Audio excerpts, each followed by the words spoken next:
Praise the lord. దేవునికి స్తోత్రం. ప్రభునామములో అందరికీ శుభములు.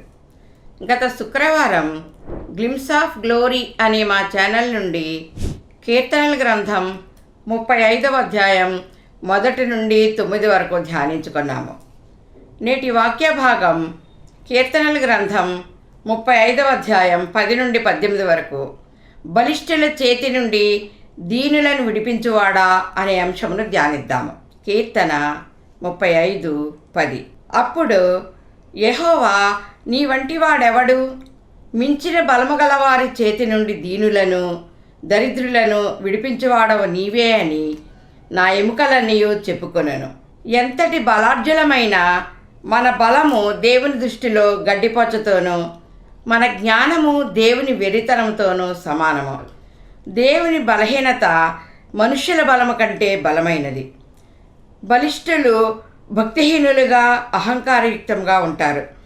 వారు దీనులకు దరిద్రులకు వ్యాజ్యములో అన్యాయపు తీర్పు తీర్చి బాధిస్తారు.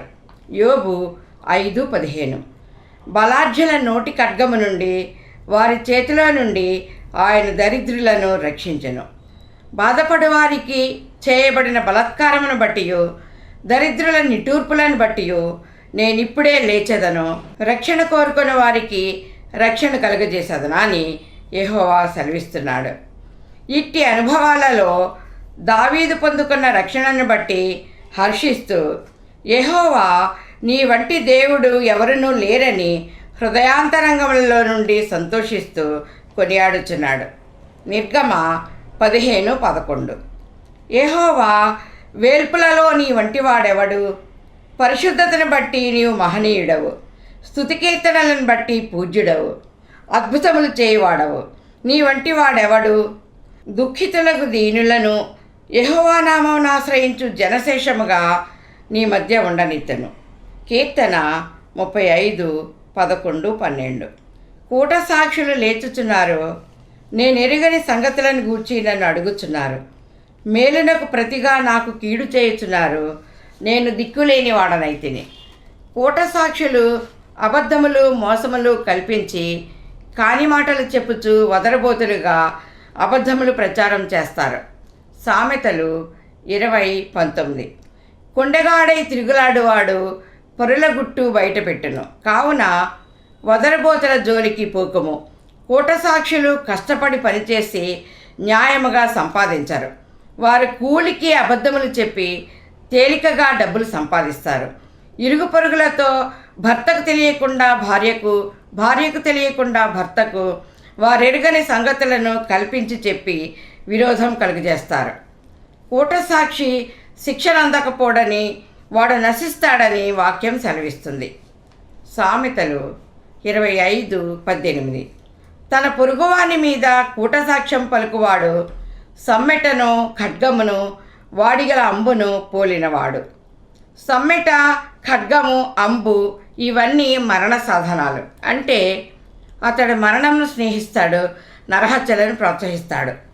దావీదు అనుచరులు తాము దావీదు ద్వారా పొందుకున్న మేళ్లను మరచిపోయి తండ్రిపై తిరుగుబాటు చేయుచున్న అబ్షాలోము పక్షముగా చేరి దావీదుపై కుట్ర చేశారు. దావీదుకు ఆలోచన చెప్పే మంత్రి అహీతోపెలు, స్నేహముగా ఉన్న హూషై, దావీదు అనుచరులు మరీ ఎక్కువగా అబ్షాలోము వద్దకు చేరగా దావీదు నేను దిక్కులేని వాడనైతినని మదనపడి కొండలకు పారిపోయాడు. కీర్తన 35:13-15 వరకు. వారు వ్యాధితోనున్నప్పుడు గోనెపట్ట కట్టుకుంటుని, ఉపవాసం చేత నా ప్రాణమును ఆయాసపరుచుకుంటుని, అయినను నా ప్రార్థన నా ఎదలోనికే తిరిగి వచ్చినది. అతడు నాకు చెలికాడైనట్టును సహోదరుడైనట్టును నేను నడుచుకుంటుని. తన తల్లి మృతి నొందినందున దుఃఖవస్త్రములు ధరించుకుని వానివలే కృంగుచుంటిని. నేను కూలి ఇండుట చూచి వారు సంతోషించి గుంపు కూడిరి. నీచులను నేనెరుగని వారును నా మీదికి కూడివచ్చి మానక నన్ను నిందించిరి. దావీదు తన అనుచరులను గూర్చి మాట్లాడుచున్నాడు. వారు వ్యాధితో ఉన్నప్పుడు స్వస్థత కొరకు నేను ఉపవాసం ఉండి గోనెపట్ట ధరించి నా ప్రాణమును ఆయాసపరుచుకుని దేవుని సన్నిధిలో మొరపెట్టుకున్నాను. వారిని నా స్నేహితుల వలెను, నా సహోదరుల వలెను, నా తోడబుట్టిన వారికి చేసినట్లు సేవలు చేశాను. వారి తల్లి చనిపోతే దుఃఖవస్త్రములు ధరించి కృంగి ఉన్నట్లు నేను కృంగియుండియు వారిని ఆదరించి లేవనెత్తాను. వారికి కలిగిన శ్రమ వంటి శ్రమ నాకు కలిగి నేను కృంగి ఉన్నప్పుడు వారికి నేను చేసిన మేలును మరచి శ్రమలలో అనారోగ్యములలో నేను కూలిపడి ఉండేట చూచి వారు నా చుట్టూ గుంపు కూడి గేలి చేస్తూ సంతోషించారు.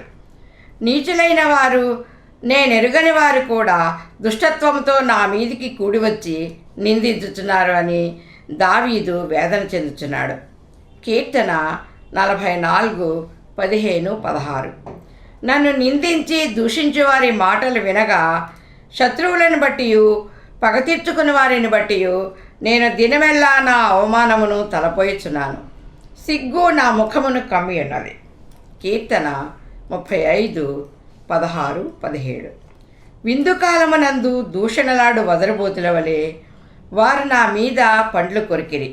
ప్రభువా, నీవెన్నాళ్ళు చూచుచూ ఊరకుందువు? వారు నాశనము చేయకుండా నా ప్రాణమును రక్షింపుము. నా ప్రాణమును సింహముల నోట నుండి విడిపింపుము. దావీదు శత్రువులు విందులో త్రాగుచు ఆ మత్తులో దూషణలు చేస్తూ నవ్వులాటలు పుట్టించి ఎగతాళి చేయుచు వదరబోతుల వలె పండ్లు కొరుకుచు దావీదును బాధించారు. సామెతలు 21. ద్రాక్షారసము విక్రింతల పాలు చేయును, మద్యము అల్లరి పుట్టించును. దాని వశమైన వారందరూ జ్ఞానము లేనివారు.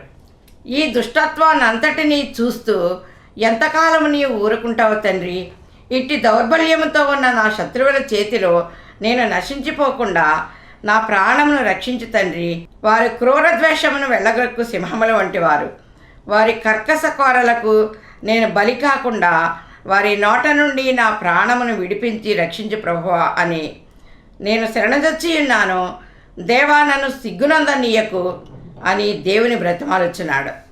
దావీదు రచించిన కీర్తనలలో యెహోవా తన ఆత్మతో దావీదును సంధించగా మెస్సియాను గూర్చిన ప్రవచనములు ప్రవచించాడు.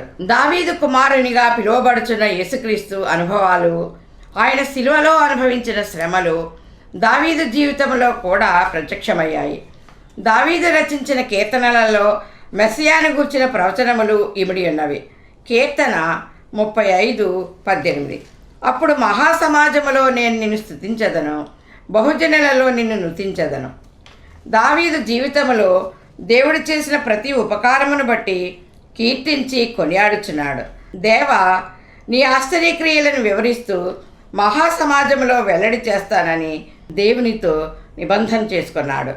నీవు నా ఎడల చూపిన కృపాసత్యములను బట్టి నీ నామముని హెచ్చించి బహుజన సమూహముల మధ్య నీ కీర్తి అంతటిని చాటించి నీ ప్రశస్త నామమును మహిమపరుస్తానని దావీదు చాటి చెప్పుచున్నాడు. ప్రార్థన చేసుకుందాం. మహాపరిశుద్ధుడైన మా క్రీస్తు యేసు ప్రభువా, నీ నామమునకే స్తుతులు స్తోత్రములు తండ్రి. నీ వెరితనము మా జ్ఞానము కంటే జ్ఞానము గలదని, నీ బలహీనత మా బలము కంటే బలమైనదని నీ వాక్యం సెలవిస్తుంది దేవా.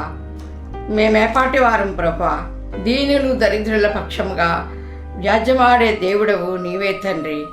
దుష్టుడైన అపవాది తంత్రముల నుండి మమ్మల్ని భద్రపరచండి.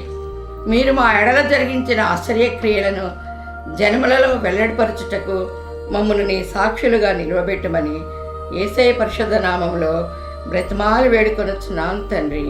ఆమేన్. దేవుడు ఈ వాక్యమును ఫలింపచేయునుగాక. ఆమేన్. మీరు కూడా ఈ చిన్న పరిచర్యలో పాలు పొంది మేలు పొందాలని మా ఆకాంక్ష. మేలు పొందుకున్న ప్రతి ఒక్కరూ ప్రార్థన సహాయం కొరకు మాకు తెలియచేయండి. మా ఫోన్ నెంబర్ 8639839464.